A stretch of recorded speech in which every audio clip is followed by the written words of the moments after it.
Dear Bipin Rawat sir, आज आपको thank you कहना है। CDS बिपिन रावत सर भारत के टॉप रैंकिंग आर्म्ड ऑफिशियल थे। He was the first chief of defence staff of India. 8 दिसंबर 2021 को तमिलनाडु में एक हेलीकॉप्टर क्रैश में 12 और लोगों के साथ उन्होंने अपने प्राण त्याग दिए।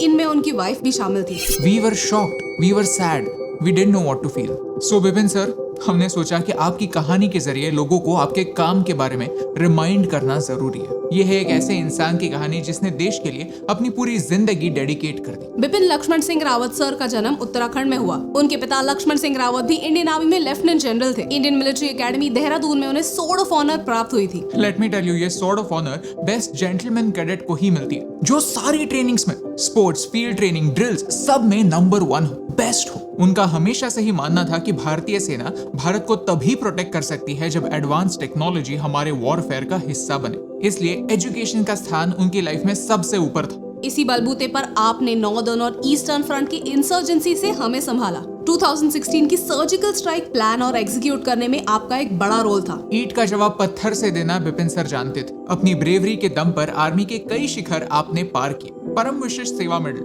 उत्तम युद्ध सेवा मेडल, अति विशिष्ट सेवा मेडल। आपकी छाती पर ये मेडल्स देखकर हर भारतीय का सीना चौड़ा होता। लेकिन आपने बार बार कहा कि मेडल और रैंक्स के परे इंसान के कैलिबर को पहचानने की जरूरत होती है। आपकी लोगों को समझने के कैलिबर की वजह से ही आप भारत के पहले चीफ ऑफ डिफेंस स्टाफ बने। बट CDS का मतलब क्या है? कारगिल युद्ध के बाद 1999 में एक कमेटी फॉर्म हुई जिसने ये कंक्लूड किया कि भारत के डिफेंस आर्म्स में कोऑर्डिनेशन की जरूरत है। इसके लिए CDS की जरूरत है। Chief of defence staff Bharat के डिफेंस के लिए एक अहम पोस्ट है, क्योंकि CDS आर्मी, नेवी, एयरफोर्स सारे डिफेंस फोर्सेस को एक साथ जोड़ने का काम करते हैं। ये इंपॉर्टेंट रोल निभाने के लिए थैंक यू बिपिन सर। एक सिपाही का काम कभी खत्म नहीं होता। पोस्ट मिलने पर वो नहीं सोता। इनफैक्ट अपनी पोस्ट का इस्तेमाल जागृति लाने के लिए, बदलाव लाने के लिए करता है। उन्होंने इंडियन डिफेंस को इम्प्रूव करने के लिए कई इंपॉर्टेंट स्टेप्स लिए और इनसे हम मैनेजमेंट लेसन्स भी सीख सकते हैं। Number 1, LOC mindset and LAC mindset. Bharat का पाकिस्तान से आने वाला टेरर इन्फिल्ट्रेशन रोकने का अप्रोच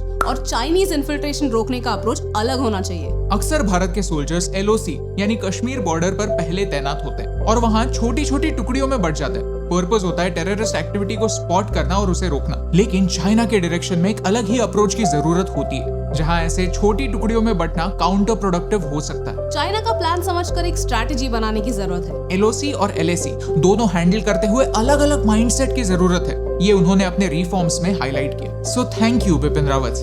नंबर 2, एफिशिएंसी। 1962 की चाइना के अगेंस्ट वॉर आपको पता होगी। वहाँ भारत ने एक इम्पोर्टेंट लेसन सीखा that a war is one with logistics. हम प्रिपेयर्ड नहीं थे, हमने चाइना को अंडर एस्टिमेट किया, इसलिए हम चाइना से हार गए। जनरल बिपिन रावत सर ने ये पहचाना कि लॉजिस्टिक्स और एफिशिएंट होने की जरूरत है। इसके लिए और लोगों को हायर करने की नहीं, एग्जिस्टिंग एसेट्स को बेहतर यूटिलाइज करने की जरूरत है। इंडियन आर्म्ड फोर्सेस को एक सक्सेसफुल ऑपरेशन कंडक्ट करने के लिए क्या चुनौतियां आती है? पिछले कई सालों से आपने ये स्टडी किया और आर्मी के स्मूथ फंक्शनिंग के लिए रोड्स बनाना, ट्रांसपोर्ट बेहतर करना, फ्यूल अवेलेबल करना, ऐसे इंपॉर्टेंट रिफॉर्म्स आपने लाए। एक ऑलरेडी ग्रेट भारतीय सेना की एफिशिएंसी बढ़ाने के लिए thank you Bipin sir. Number 3, artillery revolution. आप ही तो है जिन्होंने भारत में आर्टिलरी रेवोल्यूशन लाया। एक वॉर के समय आर्टिलरीज काफी फायदेमंद होती है। 30-40 किलोमीटर दूर से ही अपने टारगेट को डेमोलिश कर सकती है। बोफोर्स स्कैम के बाद भारतीय सेना आर्टिलरी खरीदने के लिए हेजिटेंट थी। 1986 की इस गन को एक अपग्रेड की जरूरत थी ताकि एफिशिएंसी बढ़े और एक्यूरेसी भी। लेकिन आपके लीडरशिप के अंडर वज्रा K9 भारत में ही बनने लगी। LNT के इस वेपन की वजह से भारत की बॉर्डर्स और ज्यादा सेफ बन गए। So thank you Bipin sir. आपके 40 साल की अचीवमेंट्स, कॉन्ट्रीब्यूशंस और योगदान इस 5 मिनट के वीडियो में कवर करना हमारे लिए इम्पॉसिबल है। लेकिन आई फील कहीं से तो शुरुआत होनी चाहिए। आपने इस देश के लिए जो भी किया उसके लिए थैंक यू। लेकिन आज थैंक यू के साथ साथ सॉरी भी कहने का मन है। हमारा डिफेंस बजट दुनिया का 3rd हाईएस्ट डिफेंस बजट है। हर साल हम $72 बिलियन डिफेंस पर खर्च करते हैं। जिस हेलीकॉप्टर में जनरल रावत ट्रैवल कर रहे थे, उसमें चीफ मिनिस्टर्स, प्रेसिडेंट्स भी ट्रैवल करते हैं। और ये एयरक्राफ्ट एक्सीडेंट्स की इकलौती न्यूज नहीं है। इस 30 मिनट के जर्नी में गलती कहाँ हुई, एग्जैक्टली हुआ क्या? Technical faults, bad weather, pilot error, इस सब के बारे में ठीक से इन्वेस्टिगेशन होने की जरूरत है। आपके हेलीकॉप्टर क्रैश की न्यूज हम सब के लिए काफी डिफिकल्ट थी। हम सब लोग काफी डिस्टर्ब थे। लेकिन पता है बुरा किस बात का लगता है? समाज के कुछ लोगों ने इस बात पर कैसे रिएक्ट किया। ये देखकर। We as a nation are sorry। कुछ लोग ऐसे थे जो बिना सोचे समझे हेलीकॉप्टर क्रैश की तस्वीरें, इंजर्ड लोगों की वीडियो शेयर कर रहे थे। एयरफोर्स ने न्यूज कंफर्म करने से पहले ही रेस्ट इन पीस लिख रहे थे। और कुछ लोग तो इसे कर्मा कह रहे थे, जस्टिफाई कर रहे थे, कह रहे थे कि जो भी हुआ सही हुआ। क्या हम इतने इनसेंसिटिव हो गए हैं? हम सबको ये सोचने की जरूरत है। Regardless of a person's bias, there is a right time for every reaction, and this was not it.